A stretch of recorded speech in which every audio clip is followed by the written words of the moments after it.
Assalamualaikum warahmatullahi wabarakatuh.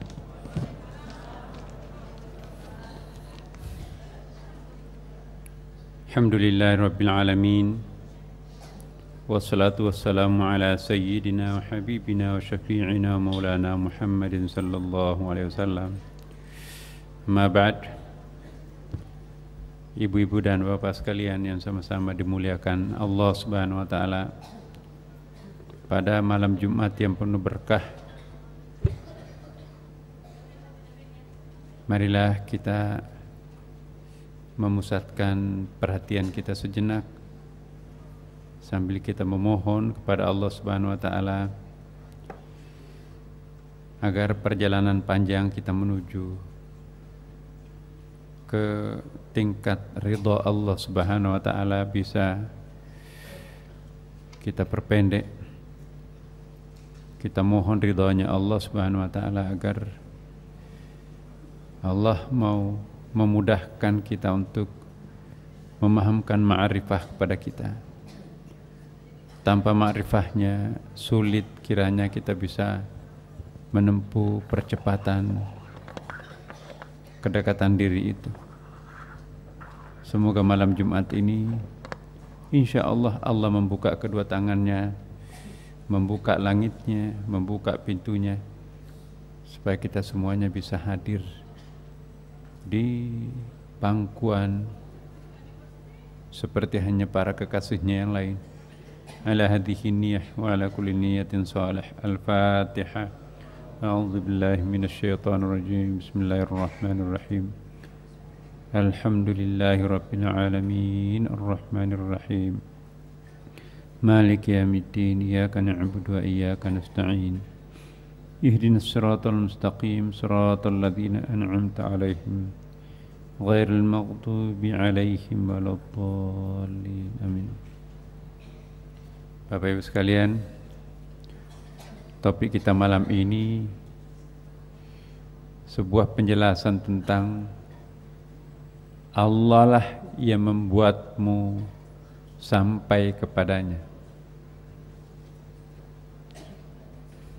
Ini dalam Bapak Ibu.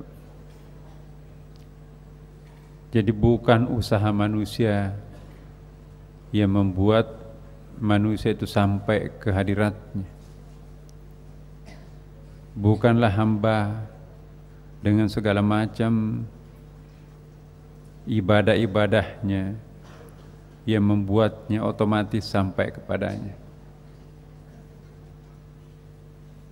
Sebanyak apapun ibadah yang kita lakukan, selama apapun kita melakukan pengabdian, jika Allah tidak membukakan pintunya, mustahil seorang hamba masuk menemui dirinya. Akan tetapi jangan berspesifik sebesar apapun dosa yang dilakukan. Jika kita melakukan pertobatan secara total, lalu kita menyerahkan diri kita sepenuhnya kepadanya, boleh jadi sangat singkat perjalanan itu, tapi Allah Subhanahu wa taala memberikan tempat di samping para kekasihnya yang lain. Tidak ada yang bisa menghalangi Allah Subhanahu wa taala jika ingin menghadirkan hambanya di depan. Tetapi sekali lagi, bukanlah usaha manusia yang otomatis mendekatkan dirinya kepada Allah. Allah lah yang membuatmu sampai kepadanya. Pertanyaannya sekarang ini, bagaimana caranya supaya Allah membuat kita bisa dekat dengannya? Inilah poin yang kedua. Bukanlah amalan, bukanlah zikir ucapan sampai kepada wirid yang otomatis mendekatkan diri kita kepadanya. Tetapi Penyerahan diri itulah. Apa yang dimaksud penyerahan diri, Bapak Ibu? Begini.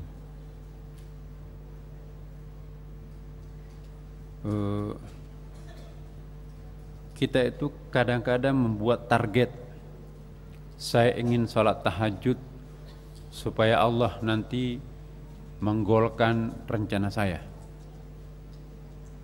Ya, saya ingin ke masjid, saya ingin berwirid dan saya ingin baca Quran agar Allah nanti memurahkan rezeki terhadap saya.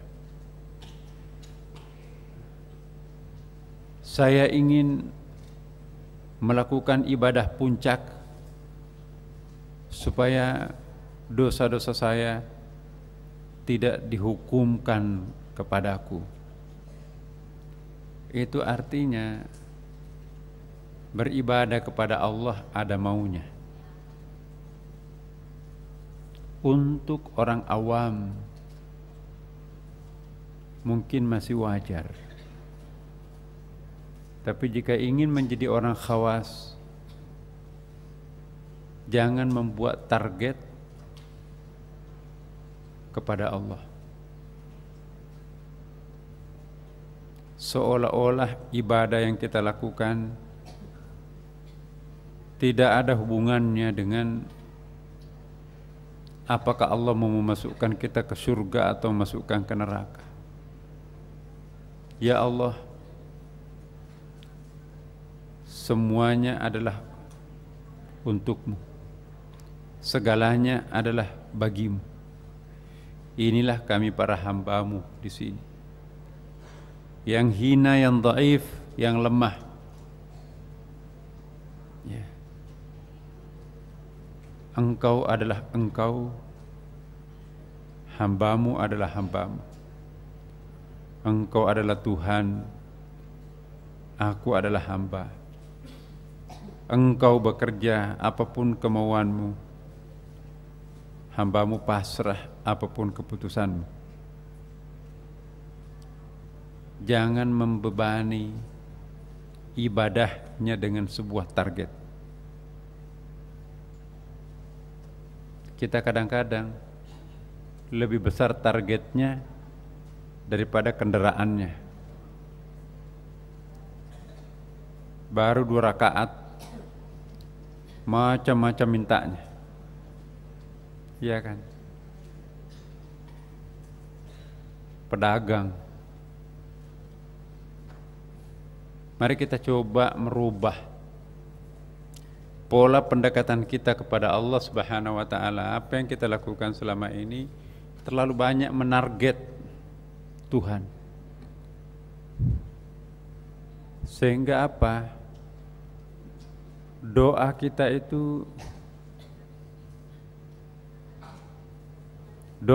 itu lebih banyak didikte oleh hawa nafsu.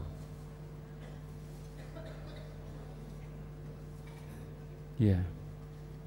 Mari kita mencoba merevisi pola ibadah kita. Ibadah kepada Allah seperti komitmen kita dalam sholat kan. Inna sholati, sesungguhnya salatku, wa nusuki, dan seluruhnya, ya, wa mahyaya, ibadahku dan seluruh kehidupanku, wa mamati, sampai kematian ini pun, lillahi rabbil alamin, hanya untuk Allah. Enggak ada untuk yang lain. Enggak ada karena ingin surga, enggak ada karena takut neraka, enggak ada karena ingin kaya, enggak ada karena ingin karir. Doa ya doa, minta, tapi ibadah ya ibadah. Kita lebih banyak beribadah, fungsinya ibadah itu untuk berdoa. Padahal ibadah itu murni penyerahan diri kita kepada Allah Subhanahu wa ta'ala. Kita lebih besar muatan doa dan pengharapannya untuk ego kita sendiri ketimbang tulus penyerahan ibadah itu kepada Allah. Jadi tidak sesuai dengan komitmen kita kan. Inna sholati wa nusuki wa mahyaya wa mamati lillahi rabbil alamin. Tapi kenyataannya yang kita lakukan, aku salat tahajud karena besok anakku mau ujian, aku mau doa supaya lulus. Ya, aku melakukan ibadah banyak ini karena aku punya dosa, takut nanti dipermalukan Allah, diungkapkan aibnya. Aku telah melakukan kesalahan besar, nanti Tuhan menghukum aku, maka aku akan tolak bala, memproteksi dengan segala macam ibadah. Jadi ibadah yang kita lakukan itu bukan semata-mata untuk Allah, tapi heavy-nya, beratnya untuk mengamankan dirinya. Jadi ego-ego, subjektivitas pribadinya yang dominan. Apakah ibadah yang seperti ini yang mampu merubah takdir? Itu sebetulnya bukan murni lillahi ta'ala, tapi itu murni karena ada maunya kepada Allah subhanahu wa ta'ala. Inilah ma'rifah Bapak Ibu. Ma'rifah itu adalah pemahaman yang sangat mendalam. Niat itu sangat menentukan Bapak Ibu.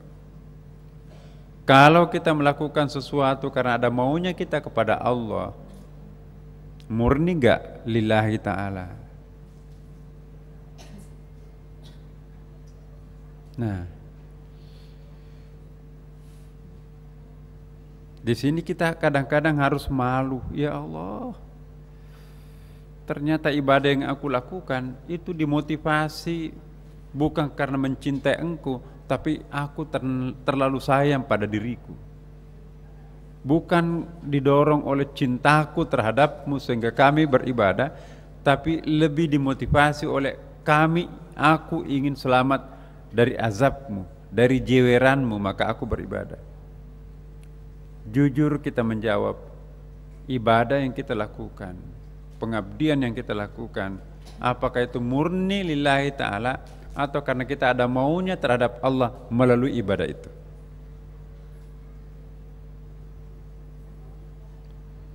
Selama seperti itu, ya pantas doa kita enggak terkabul-kabulkan.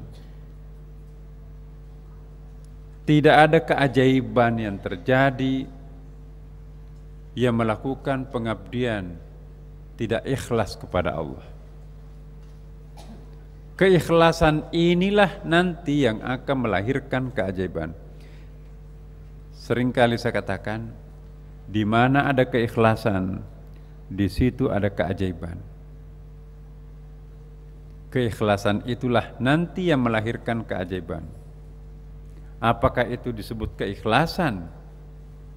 Kalau kita melakukan pengabdian terhadap dirinya karena dimotivasi oleh ketakutan diri ini untuk masuk neraka, dimotivasi agar diri ini masuk ke dalam surga yang mengenakkan diri sendiri di sana. Lah, untuk Allah mana? Jadi kita menyembah karena surga, menyembah karena takut neraka. Apakah itu murni karena Allah? Padahal surga itu makhluk, neraka itu makhluk, hidup ini juga adalah makhluk. Sementara komitmen kita itu adalah inna sholati wa nusuki wa mahyaya wa mamati lillahi rabbil alamin.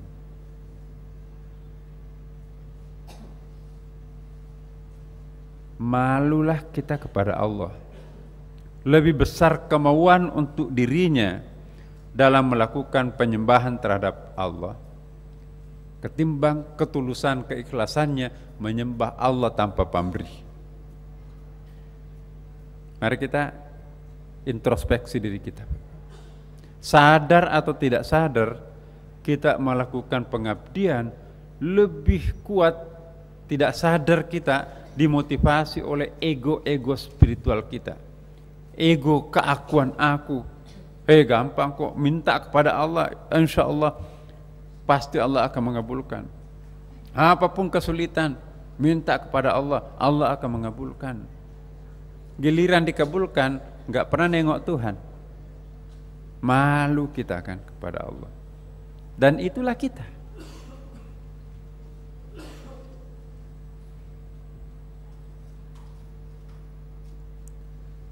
Kita sendiri yang keliru di dalam beribadah.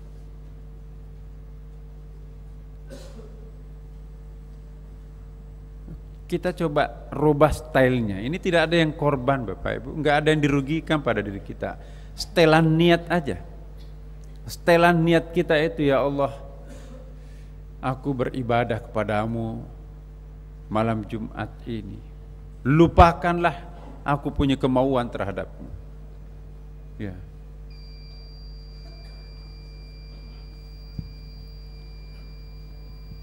Kita dengarkan.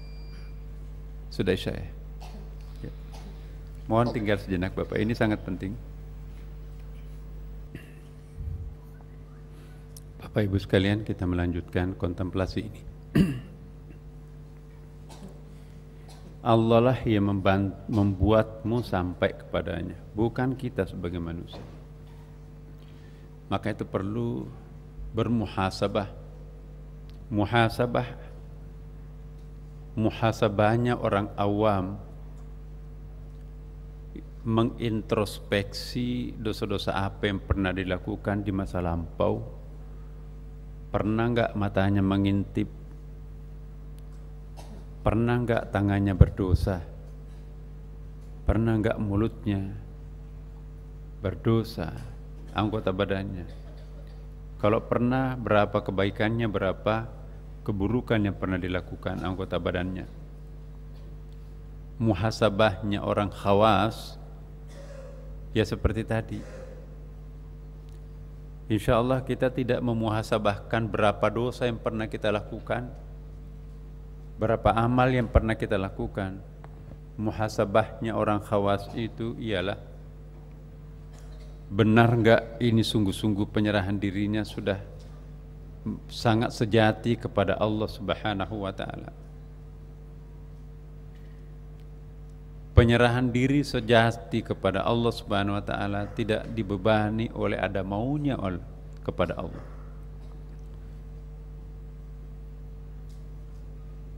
Ya. Penyerahan dirinya orang pasrah. Bukan karena give up. Apa itu give up? Itu angkat tangan lah. Dia sudah terlalu banyak dosa terhadapnya, udahlah kita serahkan kepada Allah. Dia pilot usahanya, udahlah kita serahkan kepada Allah. Dia overloaded di dalam menjalani kehidupan ini, banyak utangnya, kita serahkan kepada Allah. Sesungguhnya itu tidak salah ya. Tapi model penyerahan diri seperti ini sama dengan memberikan kekalahannya kepada Tuhan. Tapi begitu kemenangannya diperoleh, tidak pernah menengok Tuhan. Malulah kita. Giliran zona nyaman dalam hidup ini lupa dia. Giliran zona sulit hidup ini kita ingat dia. Jadi Allah itu apa? Kita tidak menempatkan Allah sebagai Tuhan, tapi lebih menonjolkan Allah itu sebagai penolong, bahkan kasarnya pembantu kita kan. Jadi seolah-olah tugasnya Allah, Tuhan kita itu untuk menyelesaikan persoalan kita. Giliran kita mendapatkan kenikmatan, karunia dan sebagainya, seolah-olah itu bukan urusan Allah. Betapa tidak adilnya kita terhadap Tuhannya sendiri kan. Pertanyaan yang sangat mendasar buat kita pada malam ini ialah, apa yang kita lakukan untuk Tuhan? Komitmen kita adalah mari kita beribadah, menjadikan diri kita hamba terhadapnya. Kalau kita menekankan diri kita sebagai hamba, paling hina. Maka itu dalam Islam itu sengaja memilih vocab kosakata word hamba. Saudara kita Kristen itu kan lebih menonjolkan anak. Seolah-olah teman-teman kita, saudara kita itu bangga. Mana lebih bagus? Kita ini abnaullah, anak-anak Allah. Kita ini adalah anak-anak Allah. Tuh tetangga kita tuh, Islam tuh, itu hamba Allah. Ya. Di dalam kamus mereka, paradigma mereka, anak itu lebih terhormat. Maka itu Yesus Kristus itu adalah anak Allah, bukan hamba Allah. Semulia apapun Nabi kita Muhammad SAW, hamba Allah, bukan anak Allah. Seandainya ada istilah lebih hina lagi daripada hamba, itu yang kita cari untuk memosisikan diri kita. Memang kita nggak ada apa-apanya di hadapan Allah. Semakin hina menempatkan diri di hadapan kemuliaan Allah, ya, maka itu semakin bagus. Tapi kalau kita sudah memasang standar, aku bukan hamba, aku anak Allah, itu masih bisa jatuh kan. Saya duduk Bapak di atas kursi, masih bisa jatuh. Ibu duduk sila di karpet, mau jatuh kemana lagi? Aku adalah anak, masih ada jarak bisa jatuh. Bapak Ibu adalah hamba, gak mungkin jatuh. Makanya itu Islam itu mengajarkan hambanya sujud di atas tanah. Mahkota yang paling tinggi ini harus disungkurkan di tempat yang paling rendah, itu namanya sujud. Kenapa Islam tidak mengajarkan kita pakai kursi? Seperti tetangga kita tuh kan, sambil pegang kitab, haleluya, pakai kursi, pakai meja. Kita beribadah, ada kursi enggak? Ada meja enggak? Ya. Tetangga kita itu ke salon sebelum ke gereja. Kita berwudu, ya, hasil-hasil salon itu dikikis dulu, baru kita sujud di tempat yang paling bawah. Bahkan sejumlah ulama besar tidak mau menggunakan sajadah. Sajadah itu masih ada jarak dirinya dengan tanah.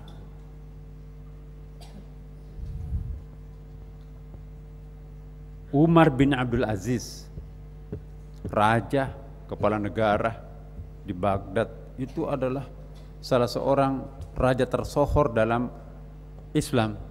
Dia pemimpin masa di Golden Age, masa keemasan Islam. Itulah Umar bin Abdul Aziz, seorang raja, ya, tapi tidak mau pakai sajadah. Kalau saya pakai sajadah masih berkelas. Sama juga dengan Umar. Dia pernah dihadiahi sebuah sajadah yang sangat bagus, ya, dari Baghdad. Marah Umar, kamu menghina saya. Apa kalian mengira aku tidak bisa beli sajadah? Lalu mengirimkan aku sajadah yang sangat mahal. Kembalikan sajadah ini, jual, bagikan kepada rakyatnya yang masih miskin. Itu Umar bin Khattab. Kalau Umar bin Abdul Aziz, Raja Baghdad, anaknya datang bertamu di kantornya, ya, sampai malam-malam masih berkantor mengurus rakyat. Assalamualaikum, siapa? Aku, ayah. Dia matikan lampunya. Ayah, kenapa lampu dimatikan? Minyak ini dibeli oleh negara, sedangkan Anda datang untuk urusan pribadi. Tidak boleh minyak negara digunakan untuk mengurus urusan individu. Dia matikan lampunya.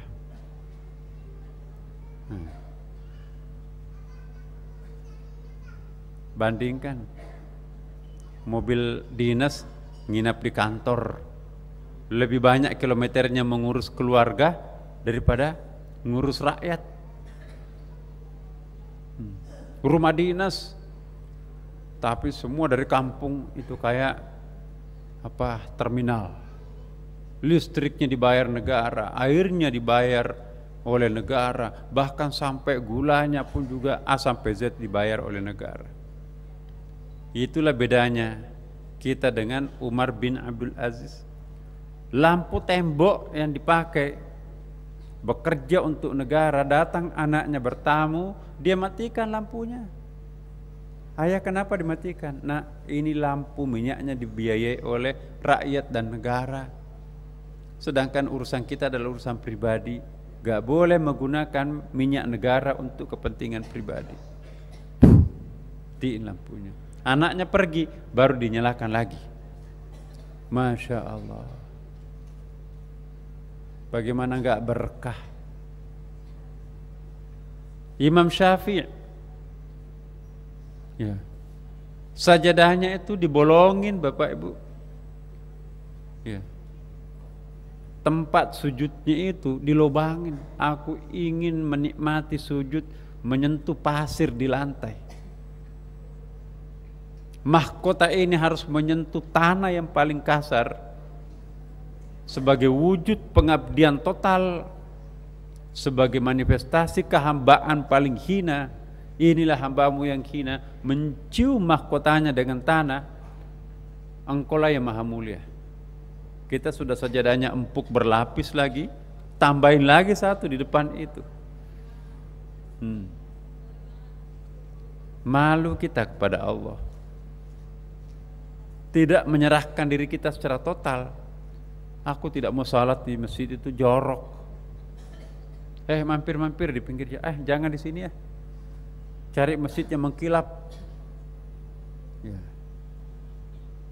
Orang arif, dia kadang-kadang mampir salat di surau yang terbuat dari kayu. Sudah ratusan tahun di situ itu. Enggak ada kesan mewahnya di situ. Dia menyatu dengan alam. Di sampingnya ada pohon, enggak ada mengkilapnya. Lebih khusyuk salat di tempat yang menyatu dengan alam ketimbang masjid rasa istana, masjid rasa bintang 5. Ya, masjid itu tempat sujud. Apa artinya tempat sujud? Seorang hamba yang sangat hina menjatuhkan dirinya ke tempat yang sangat sederhana untuk wujud kehormatan, penghormatan kepada Tuhannya.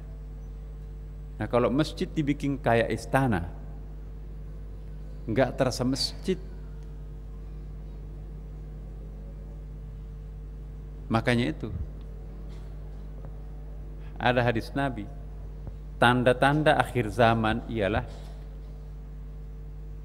umatku nanti akan berlomba-lomba membangun masjid yang sangat mewah, penuh dengan dekorasi. Ada hadis Nabi melarang masjid itu didekorasi sedemikian rupa. Masjid itu tidak boleh terkesan istana, rumah hamba.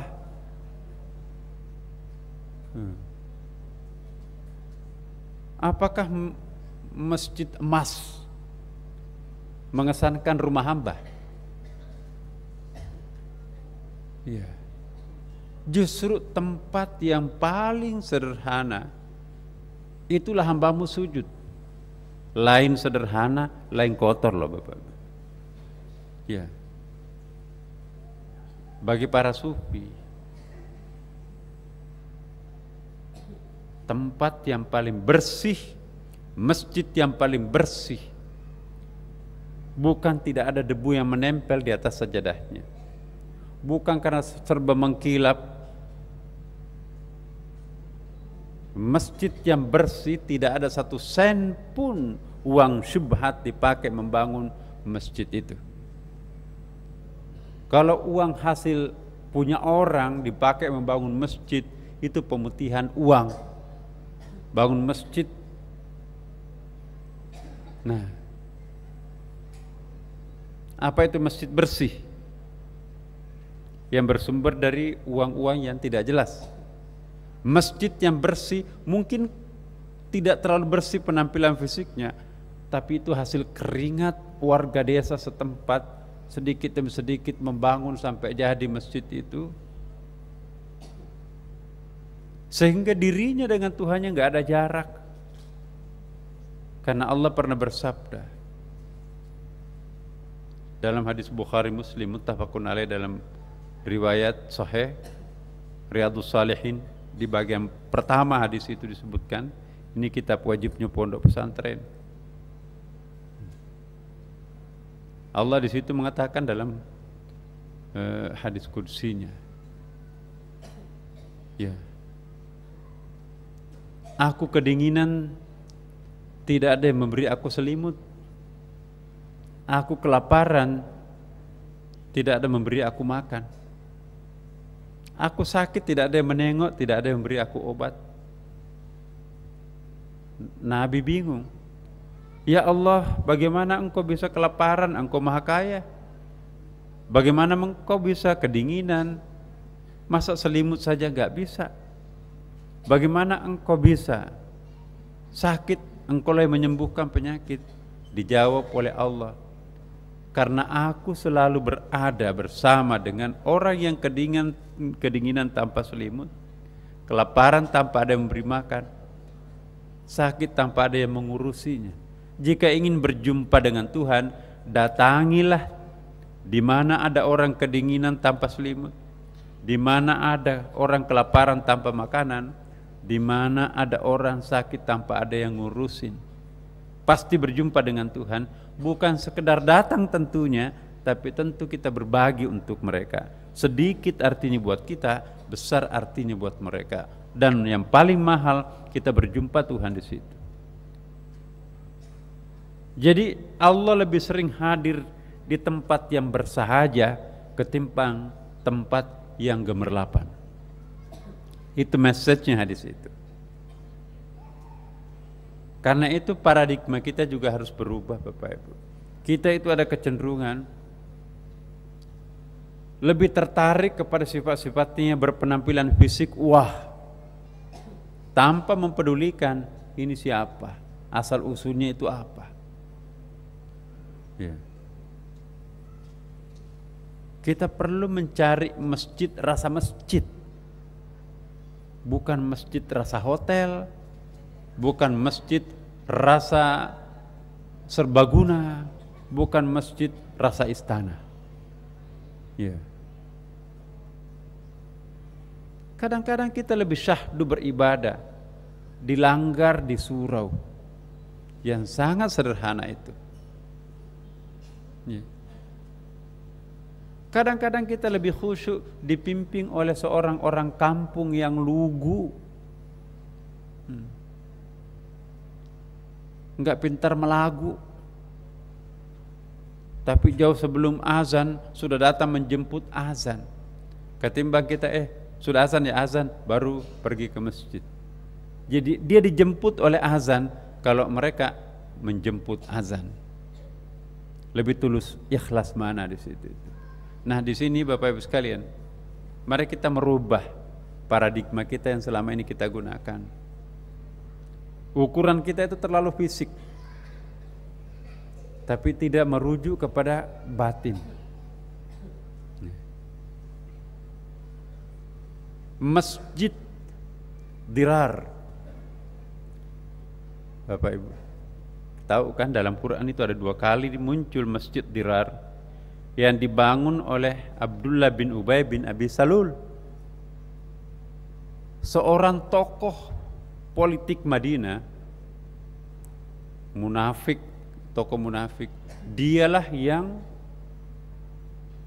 menebarkan hoaks bahwa Aisyah selingkuh dengan prajurit, fitnatul kubra yang pertama itu kan. Lantaran apa? Aisyah dibawa pergi berperang oleh Nabi, di atas unta dibikinkan pelana kayak mobil ada tutupnya gitu. Disangkanya Aisyah ada di atas pelananya itu, dikelambuin gitu kan. Ternyata Aisyah keluar lagi dari pelana itu tadi, pergi mencari perhiasannya yang ketinggalan di tempat buang hajatnya tadi, lumayan jauh. Begitu dia pulang, loh, rombongan pada kemana ini? Ternyata sudah jalan. Nangis Aisyah sendirian tuh di medan perang. Untung ada seorang prajurit yang bertugas untuk menyisir, siapa tahu ada barang-barang ketinggalan.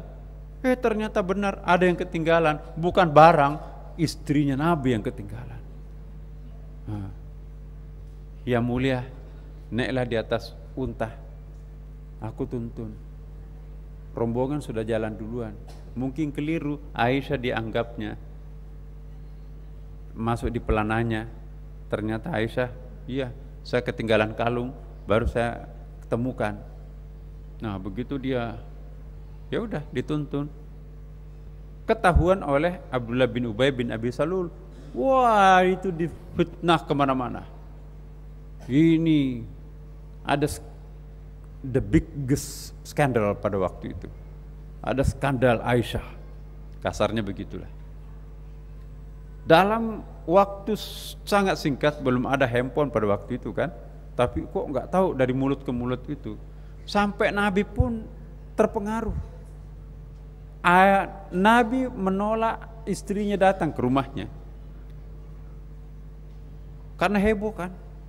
Coba bayangkan. Akhirnya Aisyah lari pergi ke rumah ibunya, bapaknya. Bapaknya Aisyah kan Abu Bakar As-Siddiq. Lalu Abu Bakar pun menolaknya. Kalau memang benar perbuatan itu kamu lakukan, kamu tidak boleh naik di atas rumah ini. Menolak Aisyah berkali-kali. Enggak ayah. Sang ibu Asma itu, ibunya, siapapun kamu anak, engkau adalah anakku, naiklah. Demam Aisyah selama 1 minggu dan tidak diterima oleh Rasulullah, terpukul oleh Rasulullah dengan isu itu. Nah, itu fitnah yang diprovokasikan oleh Abdullah bin Ubay bin Abi Salul. Nah, begitu baiknya Nabi, ya. Ketika Abdullah bin Ubay bin Abi Salul meninggal, Nabi diminta untuk mensolati. Nabi mau mensolati. Umar, loh, masa itu mau disalati? Orang provokator kayak gitu. Turun ayat, jangan salati. Nah, akhirnya apa yang terjadi Bapak Ibu sekalian? Abdullah bin Ubay bin Abi Salul itu juga muncikari. Ada kasus. Dia mempekerjakan seorang primadona di situ. Lalu primadona itu menolak lagi untuk melayani tamu. Lalu disiksa mati-matian setengah mati perempuan itu. Itu dosanya Abdullah bin Ubay bin Abi Salul ini. Tiba-tiba dia bangun masjid. Masjid Dirar lebih bagus daripada masjidnya Nabi. Apa yang terjadi Bapak Ibu sekalian? 2 ayat di situ Masjid Dirar ketahuan. Nabi meminta supaya masjid itu dibongkar, dibakar. Masjid loh dibakar. Jadi kita perlu melihat ini banyak kasus pelajaran penting buat kita Bapak Ibu. Bagaimana menjadi umat yang baik. Jangan emosional. Kalau kita ada pembakaran masjid, heboh itu. Tapi itu perintah Quran, bakar masjid itu. Kalau memang nggak benar niatnya kok, walaupun masjid, kalau itu niatnya nggak bagus, bakar. Atau ada hal yang sebaliknya, demi untuk kemaslahatan umat, boleh kita melakukan sesuatu pembakaran hal-hal yang mungkin dianggap suci. Contoh berikutnya Bapak Ibu. Kodifikasi Al-Quran pada masa Utsman bin Affan. Puluhan tuh mushaf, koleksi-koleksi pribadi sahabat Nabi yang menulis Quran dikumpulkan oleh Khalifah Utsman bin Affan. Ya. Oh ini kok Qul a'udzu birabbin nas, Qul a'udzu birabbil falaq, Qul huwallahu ahad tidak masuk dalam koleksi pribadinya Ibnu Mas'ud. Padahal itu kan sahabat resmi yang penulis Quran. Maka itu Goldziher memprovokasi bahwa Quran Islam itu gak original. Penulis wahyu Ibnu Mas'ud tidak mencantumkan 3 surat terakhir, kok dicantumkan itu sebagai ayat, padahal itu bukan ayat. Padahal referensinya Ibnu Mas'ud. Nah, Ibnu Mas'ud itu bukan satu-satunya penulis Quran. Ibnu Mas'ud sudah begitu bersahabatnya dengan 3 surat terakhir, nggak perlu ditulis lagi dalam manuskrip. Ya, tulang belulang dan kulit kambing itu mahal. Udahlah, itu kan dihafal semua orang, nggak perlu tulis. Ya, tidak ditulisnya bukan berarti itu bukan ayat. Nah, jadi itu satu contoh bahwa antara manuskrip pribadi yang ditulis oleh sahabat-sahabat Nabi tidak sama satu sama lain. Para penghafal Quran itu dikumpulkan, koleksinya juga dikumpulkan, sampai tulisannya pun dikumpulkan, terjadilah kodifikasi, unifikasi Quran pada masanya Utsman bin Affan. Jadilah mushaf Utsmani yang seperti sekarang ini. Itulah asli yang ittifaqus sahabat, ittifaqul ulama, persepakatan ulama. Jadi originalitasnya Quran persis seperti Nabi, itu mushaf Utsmani itu. Setelah itu seluruh mushaf Quran karya sahabat Nabi itu, apa yang terjadi? Sepakat para ulama, para sahabat bakar semua Quran itu. Karena kalau nggak dibakar, nanti muncul umat nanti bingung, kok ini nggak sama, kok ini bermasalah. Jadi contoh Quran yang nyata-nyata, Quran itu pun dibakar demi untuk kemaslahatan umat. Yang satu-satunya yang diselamatkan ialah Quran mushaf Utsmani. Kan biasa kan itu, hei berkas-berkas yang nggak penting nanti mengacaukan, bakar aja. Membakar dengan untuk kemaslahatan tertentu itu bisa. Jadi kita jangan gampang terprovokasi oleh keadaan-keadaan tertentu.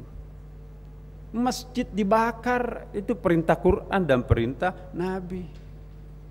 Quran dibakar itu perintah Utsman dan perintah sepakat seluruh sahabat. Tergantung niatnya.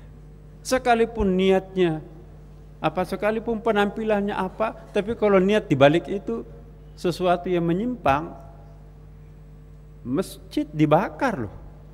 Perintah Allah, perintah Nabi.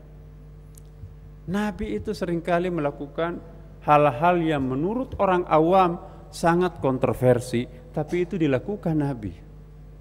Hadis Bukhari Muslim juga. Hatta uktub, perjanjian damai, perjanjian Hudaibiyah yang terkenal itu kan. Uktub bismillahirrahmanirrahim. Suhail protes, hei Nabi Muhammad, jangan tulis bismillahirrahmanirrahim, coret bismillahirrahmanirrahim, ganti bismikallahumma. Sahabat gak mau. Prinsip buat kita bismillahirrahmanirrahim. Nabi perintahkan, hei coret. Ya. Kalau itu menjadi faktor permasalahan, kalau itu menimbulkan masalah, coret bismillahirrahmanirrahim. Itu ayat kan? Bahkan itu induknya Quran, coret bismillahirrahmanirrahim. Di perjanjian Hudaibiyah itu hadis Bukhari Muslim. Yang paling menyakitkan sahabat pada waktu itu, sebelum dijelaskan apa hikmahnya di balik ini semua.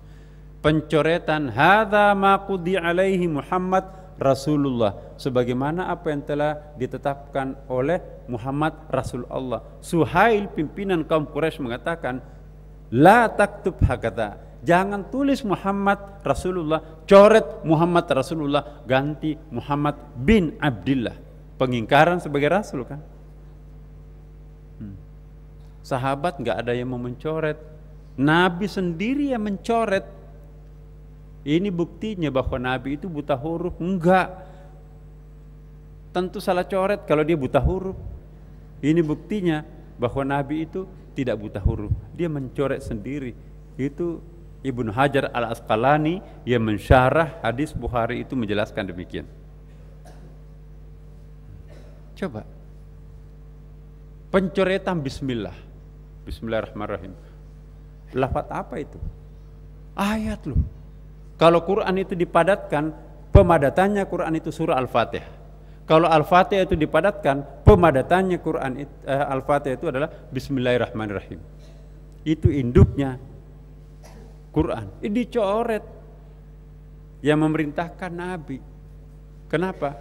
Karena kalau itu enggak dicoret, menimbulkan persoalan. Banyak. Nah, banyak pelajaran yang dilakukan oleh Nabi untuk mematangkan spiritualitas kita. Jadi besok-besok kita menemukan kasus yang sama, mari kita menengok Rasulullah. Katanya kita mencontoh Nabi kan. Nabi itu penuh kearifan seperti itu. Inilah hebatnya the founding fathers kita. Sudah ditetapkan Piagam Jakarta, ketuhanan dengan kewajiban menjalankan syariat Islam bagi pemeluknya. Semua orang sepakat.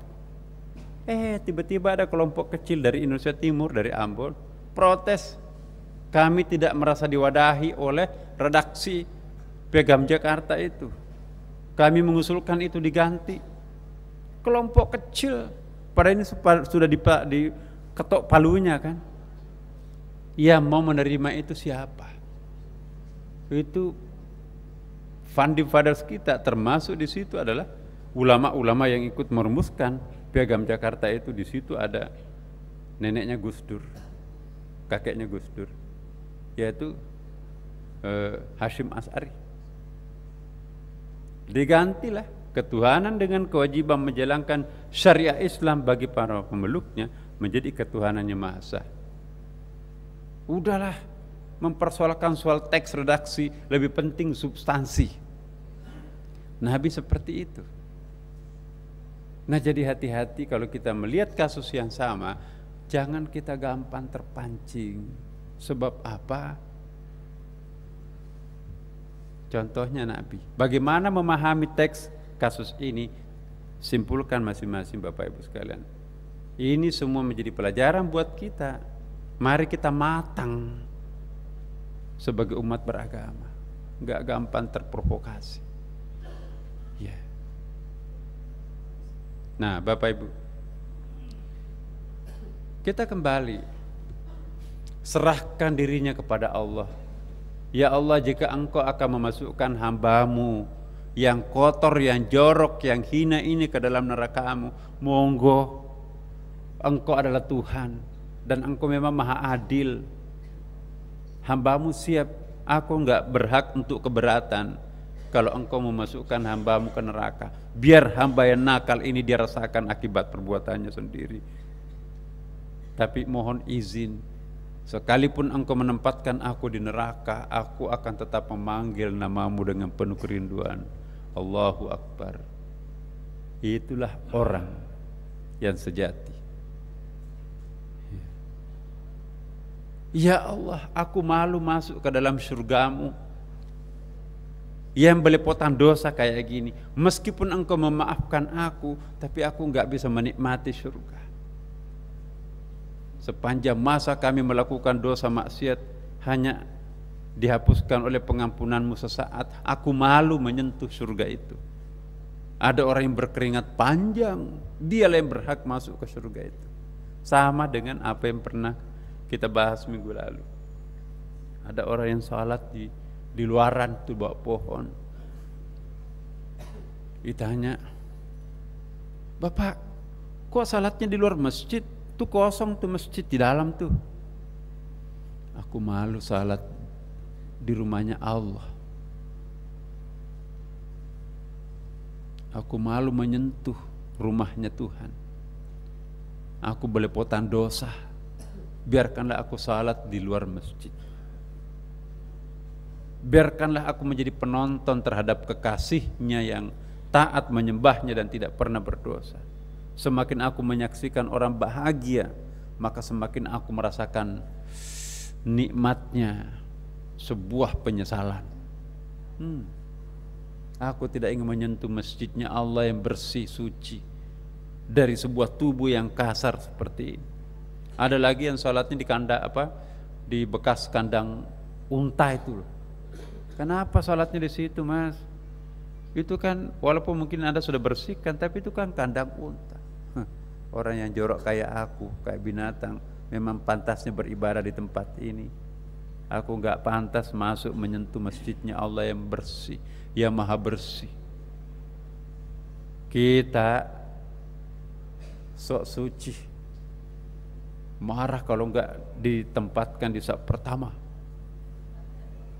Ya Allah, malulah kita kepada Allah, Bapak Ibu. Ibadahnya yang segitu itu, mintanya banyak banget. Ya, bukan saja ibadahnya sedikit, dosanya yang sedemikian tebal, nggak mau kalah banyak dengan doanya orang soleh yang lain.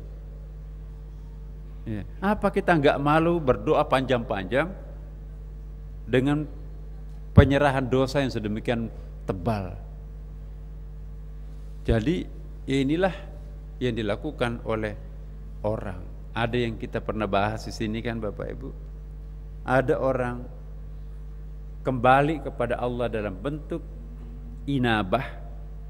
Ada orang kembali dalam bentuk istijabah. Ada orang menangis ya, terseduh-seduh di luar masjid sana. "Mas, kenapa menangis masjid di situ? Aku malu, jorok. Aku malu, aku takut." "Kenapa takut?" "Gemetaran seperti itu, pasti aku akan dipanggang di neraka nih. Aku nggak boleh masuk di surga Tuhan yang kotor seperti ini. Aku takut." Panasnya api neraka berapa ribu derajat Celcius? 100 derajat saja mendidihkan air. Kalau ribuan derajat Celcius itu bagaimana? Dicongkel biji matanya, dimasukkan linggis membara. Kehausan dikasih lelehan besi. Kelaparan dikasih makanan berduri dari api. Belum sampai ke tenggorokan, bocor tuh mulut itu. Aku malu, aku takut. Itu namanya orang yang menyesali dosanya karena takut akan neraka. Itu disebut dengan inabah. Tapi kalau orang itu menangis sungguhan, menyesali dosanya, kembali kepada Allah karena malu kepada Allah. Ya Allah, doanya orang istijabah begini. Ya Allah, aku lebih baik disiksa oleh api neraka ketimbang menanggung rasa malu terhadapmu.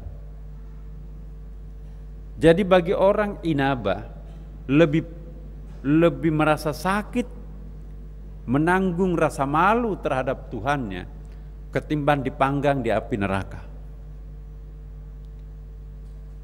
Aku lebih baik dipanggang di api neraka ketimbang menanggung rasa malu terhadapmu ya Allah. Engkau memberikan segalanya terhadapku, tapi juga aku mempersembahkan dosa terhadap Engkau. Di mana muka ini saya taruh? Dia merintih dan meringkih rasa malunya terhadap Allah Subhanahu wa taala. Orang seperti ini disebut orang-orang istijabah. Kalau orang kembali kepada Allah karena takut neraka, inabah. Kalau orang kembali karena didera perasaan malu kepada Allah, istijabah. Nah sekarang kita di mana? Jangan-jangan inabah pun juga enggak. Karena itu Bapak Ibu sekalian, pengajian macam ini penting. Ya. Janganlah menepuk dada kita ahli ibadah, no. Banyak kuantitasnya, tetapi kualitasnya yang nihil. Banyak rakaatnya, tapi khusyuknya yang sedikit. Apa itu yang kita akan banggakan? Karena itu, hamba yang sejati serahkan dirinya sepenuhnya kepada Allah. Ya Allah, terserah Engkau, titik. Yang kurang dilakukan kita ini adalah apa yang disebut orang Jawa atau meminjam istilahnya orang Hindu itu, biar gampang difahami, karena saya sudah pernah menjelaskan, itulah yang disebut dengan fana, penyerahan diri total kepada Allah. Tapi orang sana, sahabat kita dari agama Hindu, kejawen, mengatakan moksa. Moksa itu apa? Sebuah konsep melepas kemelekatan dirinya dengan dunia. Seluruh benang-benang yang menjerat dirinya dia lepaskan satu persatu. Jeratan kesarjanaan, jeratan kebangsawanan, jeratan jabatan, jeratan tokoh masyarakat. Semua status sosial itu sesungguhnya adalah menjerat kita. Akhirnya apa yang kita lakukan? Seperti ikan yang nyasar di jaring-jaring nelayan. Semakin memberontak, semakin terikat oleh jaring-jaring itu sendiri. Mari kita moksa. Mari kita melepaskan seluruh jaring-jaring yang mengikat diri kita itu dengan cara kelembutan. Akhirnya ikan itu satu persatu bisa meloloskan jeratannya, dan dia merdeka. Mari kita merdeka Bapak Ibu dari jeratan-jeratan duniawi. Kemelekatan kita yang serba kencang dunia ini, mari kita lepas. Serahkan diri ini sepenuhnya kepada Allah. Allah lah, ya Allah, ini hambamu. Jika engkau akan memasukkan hambamu ke dalam neraka, itu pantas baginya. Tetapi jika engkau akan memasukkannya ke dalam surgamu karena taubatnya diterima, itu juga tidak ada yang menghalangi engkau, ya Allah. Ya. Bagiku tidak akan memaksamu, ya Allah. Lakukanlah kehendakmu apapun yang engkau mau terhadap diriku. Kalau kita kan taubat, ya Allah, aku takut masuk neraka. Ya Allah, kayak apa diri ini jika engkau mau? Itu kan ratapan kita itu kan, muhasabah kita. Jika engkau tidak memaafkan dosaku, bagaimana nanti nasib ini di neraka, ya Allah? Orang yang tegar, berani berbuat, berani bertanggung jawab, aku siap masuk nerakamu. Memang sangat pedih, tapi itu resikonya. Biar engkau jadi Tuhan, biar aku jadi hamba. Itulah resikonya menjadi hamba. Dosa lakukan, itulah istimewanya engkau sebagai Tuhan menghukum orang yang bersalah. Ya. Neraka terasa surga orang seperti ini. Ya. Makanya itu Bapak Ibu, kalau orang dekat dengan Allah, surga neraka itu ambil. Kata Ibnu Rabi'ah Adawiyah, ya Allah, aku menyembah engkau bukan karena aku mau masuk surga. Jangan masukkan aku ke dalam surgamu. Seandainya aku terbetik sedikit pun, aku menyembah engkau karena ingin masuk surga. Aku menyembah engkau juga bukan karena aku takut masuk neraka. Masukkan aku ke neraka kalau sekecil apapun dalam hati saya takut ke neraka.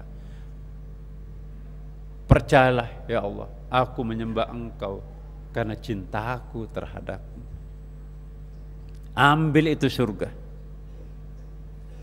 Kita Tuhannya terlupakan, yang diingat itu bidadari di surganya, makanannya, minumannya, dan seterusnya. Apa itu Tuhan? Bukan. Hamba yang sejati tidak mau berurusan dengan surga dan neraka. Itu konsekuensi logis. Percayalah ya Allah, aku menyerahkan diri ini. Apapun adanya diri kami, saya serahkan kepadamu. Mau menghukum itu, kami siap untuk menerima apapun. Hamba yang sejati inilah, mungkin Tuhan akan mengatakan, hai hambaku, Emangnya aku ini Tuhan yang maha pendendam? Apakah aku ini Tuhan lebih menonjol sebagai maha penghukum? Sementara kan aku menciptakan kalian para manusia dengan cintaku terhadap kalian. Itulah sebabnya aku menciptakan institusi pertobatan. Aku sudah memperkenalkan diriku, Bismillahirrahmanirrahim, Maha Pengasih, Maha Penyayang. Ya. Jika ada hambaku yang datang dalam keadaan taubatan nasuha, innallaha ghafurur rahim wa yaghfirudz dzunuba jami'a. Allah Maha Pengampun, Maha Penerima taubat, dan mengampuni seluruh dosa-dosa hambanya. Tidak ada yang bisa menghalangi Allah jika ingin memaafkan keseluruhan dosa hambanya. Dosa siapa yang akan diampuni oleh Allah? Apakah dosa yang menyampaikan pertobatan itu karena takut neraka, atau dosa yang diampuni itu karena dia tidak takut neraka, hanya karena malu terhadap Allah? Nah, mari kita naik kelas Bapak Ibu. Kalau kemarin kita bertobat takut neraka, sekarang ini mari kita bertobat karena malu terhadap Allah Subhanahu wa ta'ala. Di atasnya isti'dad, pokoknya aku tidak takut neraka. Aku juga tidak malu, didera oleh rasa malu. Karena itu nanti siapa tahu nanti ada pamrihnya. Pokoknya terserah engkau, aku tidak mau tahu apakah aku di surga atau di neraka. Inilah hambamu dan engkau adalah Tuhanku. Terserah. Ini yang paling tinggi Bapak Ibu. Makanya itu tawakal itu adalah puncak kehambaan diri seorang hamba. Jangan pernah menepuk dada. Termasuk orang yang menepuk dada itu yang menggerutu. Aku sudah salat tahajud Senin Kamis, zikirnya enggak putus-putus, tapi kok tetap miskin. Tetanggaku langganan dosa maksiat konglomerat. Ini contoh orang yang sangat tidak ikhlas menyembah.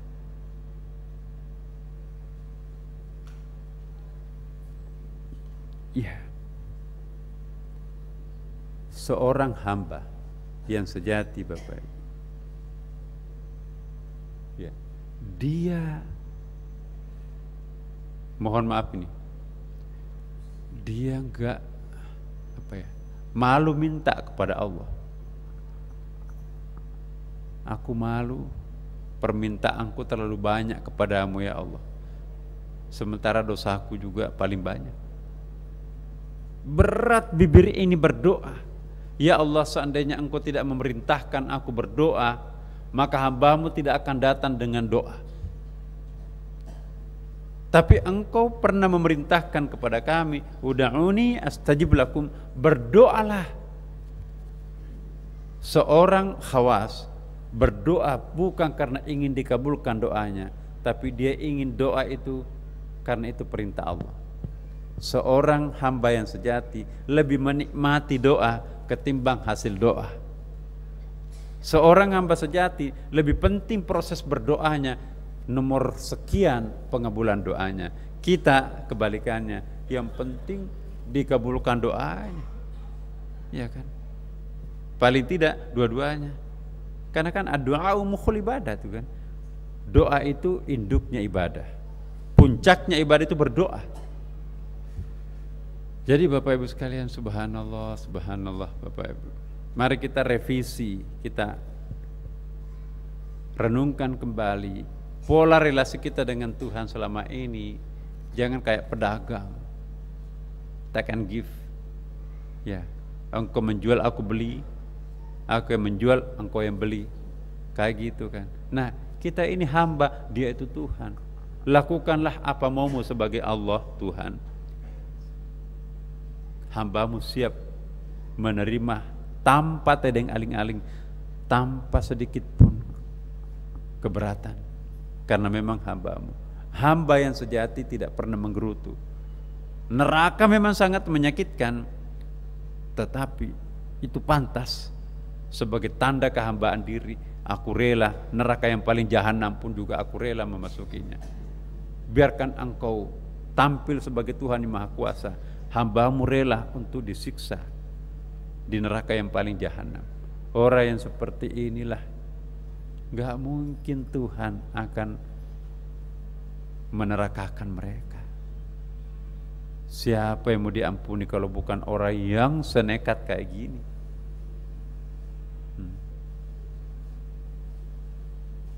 Baik Bapak Ibu sekalian, semoga ada perubahan pendekatan kita kepada Allah Subhanahu wa taala ya. Mari kita mohon petunjuknya, karena hanya Allah lah segala-galanya buat kita. Ya Allah, ya Tuhan kami, malam Jumat ini anugerahkanlah rasa malu yang sangat dalam terhadap diri-Mu, pada diri kami sendiri, juga kepada keluarga kami. Ya Allah, ya Tuhan kami, terserah Engkau, kami pasrah. Inilah hamba-Mu, lakukanlah apa saja yang Engkau ingin lakukan terhadapnya. Insya Allah hamba-Mu akan menerima apapun keputusan-Mu. Al-Fatihah. A'udzubillahi minasyaitonirrajim. Bismillahirrahmanirrahim. Alhamdulillahirabbil alamin, arrahmanirrahim, maliki yaumiddin. Iyyaka na'budu wa iyyaka nasta'in. Ihdinas siratal mustaqim. Siratal ladzina an'amta 'alaihim ghairil maghdubi 'alaihim waladdallin. Wassalamu alaikum warahmatullahi wabarakatuh.